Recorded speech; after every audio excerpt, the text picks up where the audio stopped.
आप देख रहे हैं प्राइम टीवी और मैं हूं आपके साथ नंदिनी यादव। स्वागत है आपका शहर शहर खबर खबर में। मुख्यमंत्री योगी आदित्यनाथ 2 दिन के अयोध्या दौरे पर आज से रहेंगे, जहां सीएम दीपोत्सव और प्राण प्रतिष्ठा महोत्सव की तैयारियों को भी परखेंगे और विकास कार्यों की समीक्षा भी करेंगे। मुख्यमंत्री के शेड्यूल के मुताबिक सीएम योगी आदित्यनाथ दोपहर 3:35 पर रामकथा पार्क हेलीपैड पहुंचेंगे। 3:45 पर हनुमानगढ़ी में हाजिरी भी लगाएंगे। इसके बाद 4:05 पर राम जन्मभूमि पहुंचकर रामलला का दर्शन पूजन करेंगे। मंदिर निर्माण की प्रगति भी देखेंगे और बताया जा रहा है कि 4:40 पर सभागार में विकास कार्यों और कानून व्यवस्था की समीक्षा बैठक करेंगे। वहीं 6:15 से और 7:15 तक विकास कार्यों का स्थलीय निरीक्षण करेंगे। अगले दिन यानी कि 22 अक्टूबर को सुबह 8 बजे बड़ी देवकाली मंदिर में पूजा अर्चना करेंगे। इसके बाद 8:15 पर सरयू अतिथि गृह में संतों के साथ जलपान और चर्चा भी करेंगे। वहीं 9:30 बजे अंतर्राष्ट्रीय बस स्टॉप पर बसों को हरी झंडी दिखाएंगे। तो आज से लेकर 2 दिनों तक अयोध्या दौरे पर हैं मुख्यमंत्री योगी आदित्यनाथ। ज्यादा जानकारी के साथ संवाददाता विवेक जुड़ चुके हैं, माफ कीजिएगा, संवाददाता रितेश जुड़ चुके हैं। रितेश, देखिए 2 दिन के दौरे पर है मुख्यमंत्री योगी आदित्यनाथ, क्या कुछ उनका कार्यक्रम कैसे रखा गया है? जी नंदनी, मैं आपको बताऊं कि मुख्यमंत्री योगी आदित्यनाथ का दौरा अयोध्या में है और अयोध्या में आज वो 19 घंटे वहां पर रहने वाले हैं। यानी 19 घंटों में वो वहां पर रामलला का दर्शन भी करेंगे, हनुमान गढ़ी पर भी जाएंगे और 50 बसों को हरी झंडी भी दिखाएंगे। जिस तरीके से 2024 का लोकसभा चुनाव आ रहा है, उसको लेकर के मुख्यमंत्री योगी आदित्यनाथ और पार्टी के सभी नेता लगातार पहुंच रहे हैं। वो आज 19 घंटे के कार्यक्रम को लेकर के 3:45 पर लखनऊ से मुख्यमंत्री योगी आदित्यनाथ अयोध्या पहुंचेंगे और वहां पर विकास कार्यों का भी वो जायजा लेने वाले हैं। ऐसे में वहां का जो शासन प्रशासन है, मामला है, वो जुटा हुआ है और कार्य को देख रहा है कि किस तरीके का कार्य वहां पर किया गया। जी, देखिए वहां पर बताया जाए कि तमाम विकास कार्यों की समीक्षा करेंगे और इसके बाद फिर हनुमानगढ़ी जाएंगे, दर्शन पूजन करेंगे। देखिए, जो प्रस्तावित कार्यक्रम है वो 3:35 पर रामकथा पार्क हेलीपैड पहुंचेंगे। उसके बाद 3:45 पर हनुमान जी का दर्शन करेंगे, हनुमान लला मंदिर में जाकर के। ऐसे में जो उनका 4:05 पर राम जन्मभूमि भी पहुंच करके दर्शन करने का भी एक उनका आयोजन है। ऐसे इस तरह से लेकर के और 6 बजे से लेकर के लगभग 7:15 बजे तक विकास कार्यों का निरीक्षण करेंगे। ऐसे में जो प्रशासनिक अमला है वो लगातार वहाँ कार्य पे जुटा हुआ है। वहाँ के जो अधिकारी हैं जुटे हैं। अगर परिवहन विभाग की बात की जाए तो परिवहन निगम के जो एमडी हैं वो मासूम अली सरवर वो भी वहाँ पहुंच चुके हैं, क्योंकि मुख्यमंत्री योगी आदित्यनाथ कल कुछ बसों को BS6 मॉडल जो बसें हैं उनको रवाना करेंगे। यानी अयोध्या धाम से जो बस अड्डा बनाया गया हाईटेक, वहाँ से बसों को रवाना करेंगे। तो ऐसे में मुख्यमंत्री योगी आदित्यनाथ का वहाँ पहुंचना काफी बेहद माना जा रहा है। और दीपावली के पर्व पे जो दीपोत्सव का वहाँ पर्व होता है, मनाया जाता है, उसको लेकर भी तैयारियां करेंगे। हालांकि वहाँ के जो अधिकारी हैं वो अधिकारी लगातार अपनी जो रिपोर्ट है कार्यशैली की वो बनाकर रखे हुए हैं। हालांकि मुख्यमंत्री योगी आदित्यनाथ कभी भी कोई भी रिपोर्ट तलब कर सकते हैं। ऐसे में सभी अधिकारी वहाँ पर हैं। जी रितेश, सुरक्षा व्यवस्था की बात करें तो क्या कुछ तैयारी की जा रही है, क्या कुछ तैयारी हो चुकी है? हाँ जी, देखिए नंदी, मैं आपको बताऊं कि उत्तर प्रदेश के मुख्यमंत्री योगी आदित्यनाथ का प्रोटोकॉल जहाँ होता है, तो जहाँ पर जाते सुरक्षा व्यवस्था का पुख्ता इंतजाम होता है। और जिस तरीके से अयोध्या धाम की बात की जा रही है, तो वहाँ पर अपने आप में ही सुरक्षा की व्यवस्था बड़े सुरक्षा के पहरों में रहता है। वहाँ पर अयोध्या में जो राम जन्मभूमि बन रही है उसको लेकर के वहाँ पर काफी संवेदनशील मामला था। इसको लेकर के वहाँ पर सुरक्षा व्यवस्था की व्यवस्थाएं की है। और आज जिस तरीके से मुख्यमंत्री योगी आदित्यनाथ वहाँ पर पहुंच रहे हैं, इसको लेकर के और जो व्यवस्थाएं वहाँ पुलिस प्रशासन अपना है वो पूरी तरीके से वहाँ पर लगा हुआ है। देखिए, जनवरी में प्राण प्रतिष्ठा का कार्यक्रम होगा। वहां पर बताया जा रहा है कि प्रधानमंत्री नरेंद्र मोदी भी पहुंचेंगे। इसके पहले मुख्यमंत्री वहां पर जा रहे हैं, कार्यों की समीक्षा भी करेंगे और तमाम तरह की जो तैयारियां हो रही हैं प्राण प्रतिष्ठा को लेकर आज वहां पर जाकर समीक्षा भी करेंगे। तो कितना अहम माना जा रहा है ये दौरा?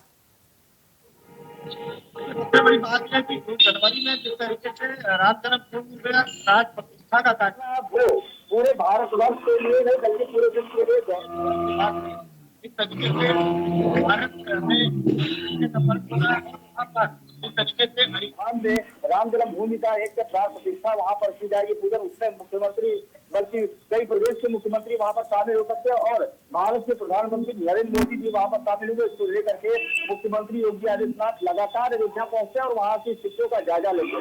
ऐसे में तमाम जो विकास कार्य तमाम जानकारी के लिए बहुत बहुत धन्यवाद आपका रितेश।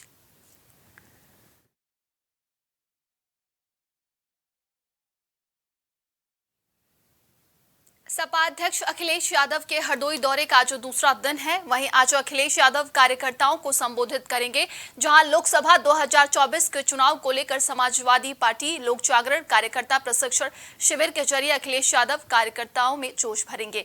वहीं इन दिनों एमपी चुनाव को लेकर सपा कांग्रेस में लगातार अनबन देखने को मिल रही है, जहां शुक्रवार को हरदोई पहुंचे अखिलेश यादव ने जमकर कांग्रेस पर हमला बोला। उन्होंने कहा, मध्य प्रदेश के चुनाव में जीतने वाली सभी सीटों पर समाजवादी पार्टी लड़ेगी और मध्य प्रदेश के कांग्रेस नेता कमलनाथ के बयान पर अखिलेश यादव ने चुटकी लिया। कमलनाथ के नाम आगे कमल लगे होने पर कटाक्ष भी किया और जातिगत जनगणना को लेकर कांग्रेस पर जमकर निशाना भी साधा और पूर्व में जातिगत जनगणना न कराने का भी आरोप लगाया है। उम्मीद करोगे कि मैं आपके बारे में सच बोलूं और जो बात बोलनी है उनको मैं आपके माध्यम से कांग्रेस पार्टी को कहना चाहता हूं, अपने चिरकुट नेताओं से हमारी पार्टी के बारे में न बुलवाएं। देखिए, मध्य प्रदेश का विधानसभा चुनाव समाजवादी पार्टी अकेले लड़ेगी। समाजवादी पार्टी ने 2 सूची जारी कर दी। आने वाले समय में समाजवादी पार्टी और प्रत्याशियों की सूची जारी कर देगी। छोड़िए कांग्रेस कमलनाथ समाजवादी पार्टी पिछड़े, दलित, अल्पसंख्यक, किसान, मजदूर की लड़ाई मध्य प्रदेश में भी लड़ेगी और भारतीय जनता पार्टी को मध्य प्रदेश में भी समाजवादी पार्टी हराने का काम करेगी। ज्यादा जानकारी के साथ संवाददाता विवेक जुड़ चुके हैं। विवेक, देखिए लगातार 2024 चुनाव को लेकर समाजवादी पार्टी प्रशिक्षण शिविर कर रही है। हरदोई में प्रशिक्षण शिविर चल रहा है। जी बिल्कुल, तो शाहजहांपुर के बाद हरदोई में शिविर लगा हुआ है और अखिलेश यादव के हरदोई दौरे का आज दूसरा दिन है। कल शाम समाजवादी पार्टी के सुप्रीमो अखिलेश यादव हरदोई पहुंचे थे, तो संबोधित करेंगे। अगर बात के बीच खींचतान दिखाई दे, कुछ असर उत्तर प्रदेश में भी दिखाई पड़ सकता है, क्योंकि अमेठी और रायबरेली ऐसी सीटें हैं जहां पे कांग्रेस अपने सबसे बेहतर प्रत्याशियों को हमेशा उतारती है और ये काफी सालों तक कांग्रेस से लड़ रहा है। इस बार समाजवादी पार्टी पूरी तैयारी से अमेठी और रायबरेली में प्रत्याशी पहले उतारेगी। अगर बात की जाए, अखिलेश यादव ने बयान दिया है कि जो गठबंधन है वो नेशनल लेवल पर ही हो तो ही बेहतर है। पहले अगर इस तरह की चीज़ें पता होती तो वो इंडिया गठबंधन की बैठकों में नहीं गए होते। तो साफ पता चलता है कि किस तरीके से इंडिया गठबंधन में कांग्रेस और समाजवादी पार्टी के बीच में रार दिखाई दे रही है। आज हरदोई में अपने कार्यकर्ता प्रशिक्षण शिविर के दौरान समाजवादी पार्टी के सुप्रीमो अखिलेश यादव अपने कार्यकर्ताओं को गुरमन देंगे और जिस तरीके से लोकसभा चुनाव की तैयारियां करानी है, किस तरीके से चीज़ों को अंजाम देना, तो जिस प्रकार से कई चुनाव के पहले, चाहे वो निकाय चुनाव हो या उपचुनाव हो, लगातार जनता पार्टी हमलावर रही है, जो है सत्ता का दुरुपयोग कर रहा है। बात की जाए तो इन सभा जो की तैयारियों को लेकर समाजवादी पार्टी अब अलर्ट हो चुकी है। कार्यकर्ताओं को बाकायदा ट्रेनिंग दी जा रही है, प्रशिक्षण दिया जा रहा है कि किस प्रकार से इस लोकसभा चुनाव में समाजवादी पार्टी को बढ़त दिलानी है। क्या लगता है विवेक, जिस तरीके से इंडिया गठबंधन में कांग्रेस और समाजवादी पार्टी एक दूसरे पर लगातार वार पलटवार कर रही हैं, तो आगे ये गठबंधन कैसा दिख रहा है? अब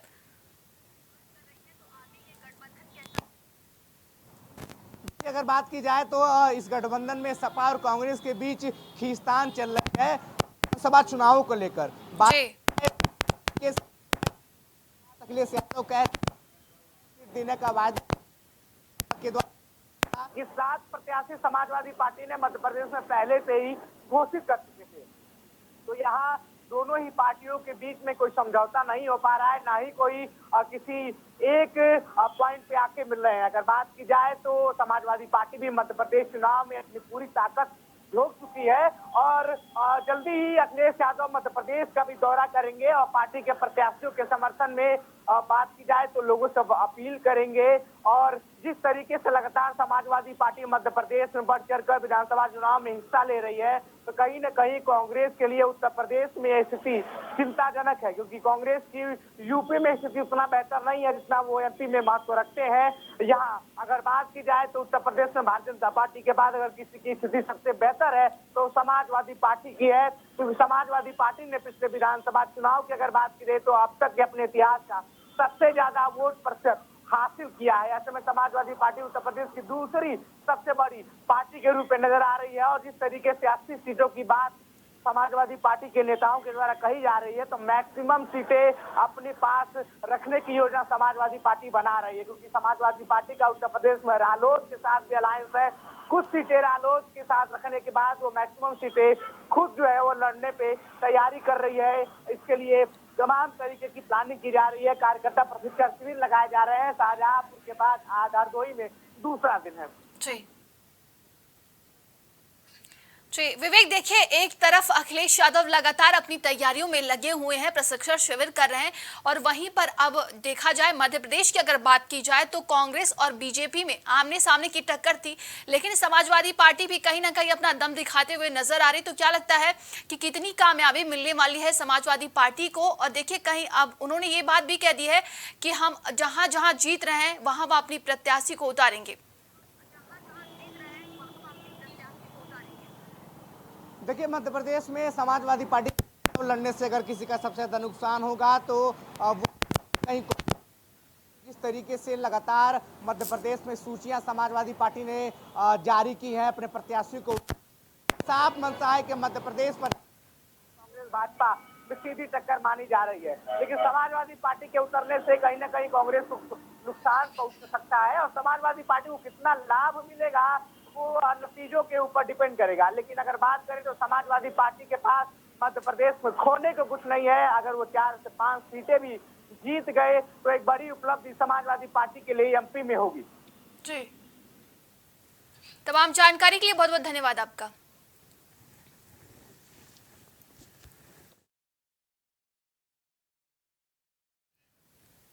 बाल गृहों की स्थिति पर इलाहाबाद हाईकोर्ट ने चिंता जाहिर की है। कोर्ट ने सख्त टिप्पणी करते हुए कहा कि यूपी के बाल गृहों में रह रहे बच्चों को पौष्टिक आहार ही नहीं बल्कि उन्हें सूरज की रोशनी, ताजी हवा की भी दरकार है। यही नहीं, कोर्ट ने कहा कि बाल गृहों की स्थिति जेलों से भी बदतर है। यह मौलिक अधिकारों का हनन है। इसके अलावा सख्त निर्देश देते हुए कोर्ट ने कर्मियों को तुरंत दूर करने की सारी जो कमियां हैं वहां पर तुरंत दूर करने के लिए निर्देश दिए हैं। कोर्ट ने कहा कि मामले की अगली सुनवाई पर महिला एवं बाल विकास विभाग यूपी के प्रमुख सचिव अवलोकन कर बच्चों की संख्या, बाल गृहों की संख्या बताएं। साथ ही सुधार के लिए उठाए गए कदमों की जानकारी व्यक्तिगत हलफनामा पर प्रस्तुत करें। ज्यादा जानकारी के साथ संवाददाता पवन जुड़ चुके हैं। पवन, देखिए हाईकोर्ट ने सख्त टिप्पणी किया बाल गृहों के सुधार को लेकर। जी नंदिनी, देखिए बाल गृहों की स्थिति को लेकर इलाहाबाद हाईकोर्ट ने चिंता जाहिर की है। कोर्ट ने सख्त टिप्पणी करते हुए कहा कि यूपी के बाल गृहों में रह रहे बच्चों को पौष्टिक आहार ही नहीं बल्कि उन्हें सूरज की रोशनी, ताजी हवा की भी दरकार है। यही नहीं, कोर्ट ने कहा कि बाल गृहों की स्थिति जेलों से भी बदतर है। यह मौलिक अधिकारों का हनन है। इसकी खामियों को तुरंत दूर करने के कोर्ट ने सख्त निर्देश दिए हैं। और बिल्कुल जिस तरीके से हम कई बाल गृहों की अगर बात करें तो प्रयागराज में भी बीते दिनों पहले हम लोगों ने देखा कि प्रयागराज के बाल गृह में किस तरीके से जो बाल गृह में जो बच्चे होते हैं जिनको रखा जाता है उसमें किस तरीके की जो कमियां थी वो भी सामने आई थी। हालांकि तमाम जो उत्तर प्रदेश का और भी बाल गृह है उनको देखकर या उनकी स्थितियों को देखकर हाईकोर्ट ने इस पर चिंता जाहिर की है। कोर्ट ने कहा है कि महिला एवं बाल विकास विभाग के यूपी प्रमुख सचिव इस पूरे इसका अवलोकन करें और इसका जो हलफनामा पर वो प्रस्तुत करें। तो निश्चित रूप से हाईकोर्ट ने ये जो बाल गृहों की स्थिति को देखकर इस तरीके के निर्देश दिए हैं तो कहीं न कहीं ये तस्वीरें जो है वो पूरे उत्तर प्रदेश के जो बाल गृह है उसकी जो स्थितियां है वो कहीं न कहीं चिंताजनक है और सवालिया निशान के घेरे में। ऐसे में हाईकोर्ट की जो निर्देश है कहीं न कहीं ये बाल गृहों को सुधारने में एक बड़ा कदम भी साबित होगी।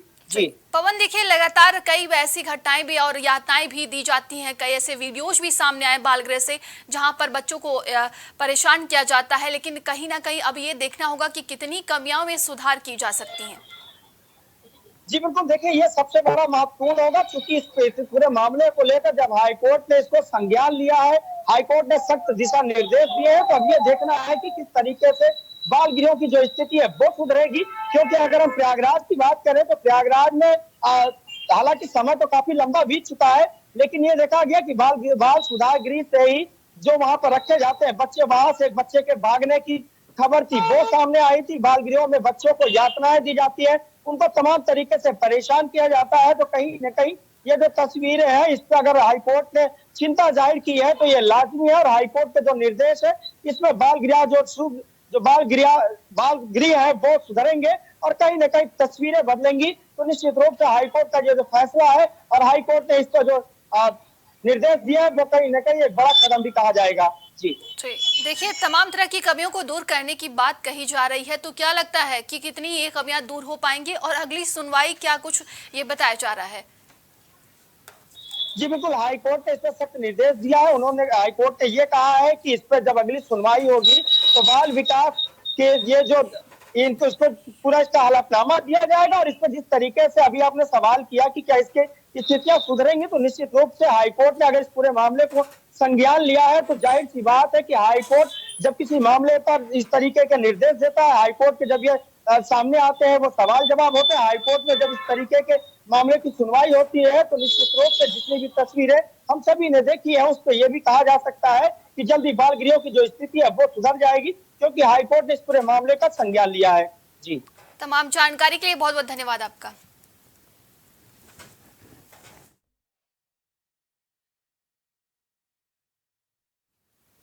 सुल्तानपुर में हलियापुर थाना क्षेत्र के उच्च प्राथमिक विद्यालय हलियापुर में प्रधानाध्यापिका ने बच्ची की निर्मम पिटाई की, जिसका वीडियो सोशल मीडिया में वायरल हो रहा है।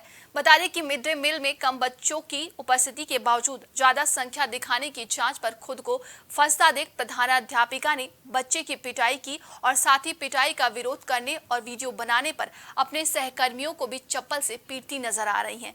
वही वीडियो वायरल है और जांच में दोषी पाए जाने पर बीएसए दीपिका चतुर्वेदी ने प्रधानाध्यापिका को निलंबित कर दिया है।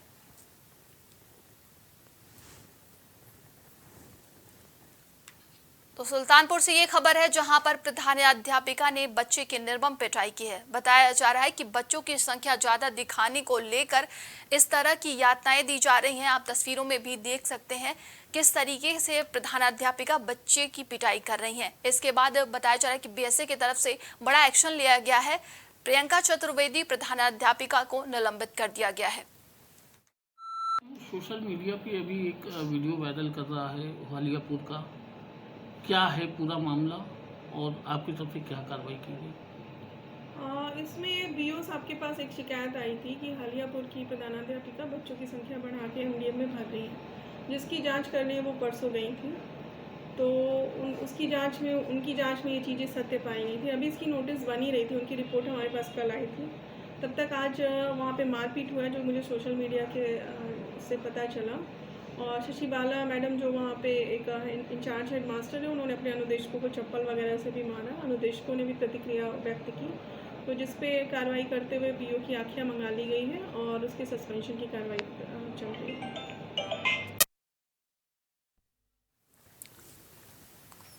ज्यादा जानकारी के साथ संवाददाता आशुतोष जुड़ चुके हैं। आशुतोष, देखिए जिस तरीके से ये वीडियो सोशल मीडिया में वायरल हो रहा है और बताया जा रहा है कि आप प्रधानाध्यापिका को निलंबित भी कर दिया गया है, क्या कुछ अधिक जानकारी है?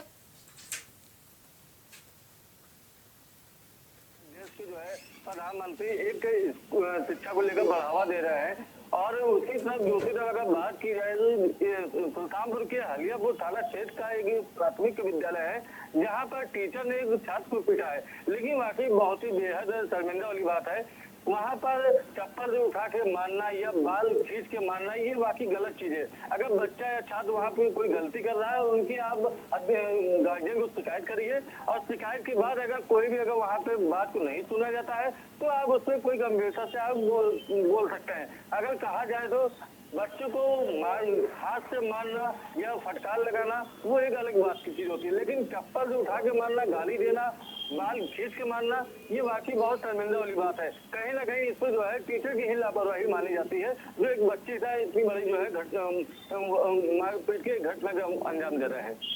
जी, प्राथमिक विद्यालय का ये पूरा वीडियो बताया जा रहा है, तो प्राथमिक विद्यालय की तरफ से क्या कुछ बयान सामने आया है? जी बिल्कुल, आपको बता रहे हैं, इसमें जो है यहाँ की बीएसए है, मैडम है, अधिकारी हैं, पद पे हैं, उन्होंने ये संज्ञान लिया है। उन्होंने भी देखा ये वायरल वीडियो जिसका सामने आ रहा है, हर जगह चर्चे का विषय बन चुका है। उन्होंने संज्ञान लिया है, इसकी जांच को लेकर हम उसको निलंबित करेंगे और उसके अलावा भी जो कार्रवाई होगी वो कार्रवाई भी हम करने के लिए तैयार है। फिलहाल जिस तरह ये जो वारदात सामने आई है, इसको इस तरह की हरकत तो सामने प्रेस में नहीं आनी चाहिए। अगर एक टीचर गलती करता है, वो तमाम टीचर के ऊपर जो है सवाल खड़े होने लगते हैं। जी देखिए, जिस बच्चे की निर्मम पिटाई की गई है, तो उसके परिवार की तरफ से, उनके परिवारजनों की तरफ से क्या कुछ कहा गया है? जी बिल्कुल, आपको बता दें, कहीं ना कहीं अगर देखा जाए, छात्र की जो गार्जियन है, वो गार्जियन की तरफ से भी जो है थाने में जाकर शिकायत देना करना, ये जो है बड़ी बात है। अगर बच्चे को पढ़ाने के लिए स्कूल भेजा जा रहा है, या प्राथमिक छोटा को भी कोई स्कूल है, वहाँ भी अगर लोग भेज रहे हैं, शिक्षा के लिए जा रहे हैं, अगर बच्चा वहाँ पे बड़ी कोई गलती कर रहा है, फिर आप उनकी गार्जियन को शिकायत करिए। लेकिन कहीं ना कहीं अगर देखा जाए तो जिस बच्चे के साथ गलत व्यवहार पे आना, ये वाकई बहुत बड़ी चीज है। और ये बड़ी चीज को लेकर जो है कहीं ना कहीं लापरवाही पूरी तरीके है कि यहाँ की जो अधिकारी हो या जिलाधिकारी पद पे कोई भी हो, जो कोई भी जुड़ा हो, उसको जो है इस टाइप से जो है देखना चाहिए और संज्ञान लेना चाहिए। कहीं हमारे टीचर या हमारी टीम वर्क के जो भी अध्यापक बैठे हैं, वो कहीं हरकत तो नहीं कर रही है, बच्चों के साथ कोई खिलवाड़ तो नहीं हो रहा है।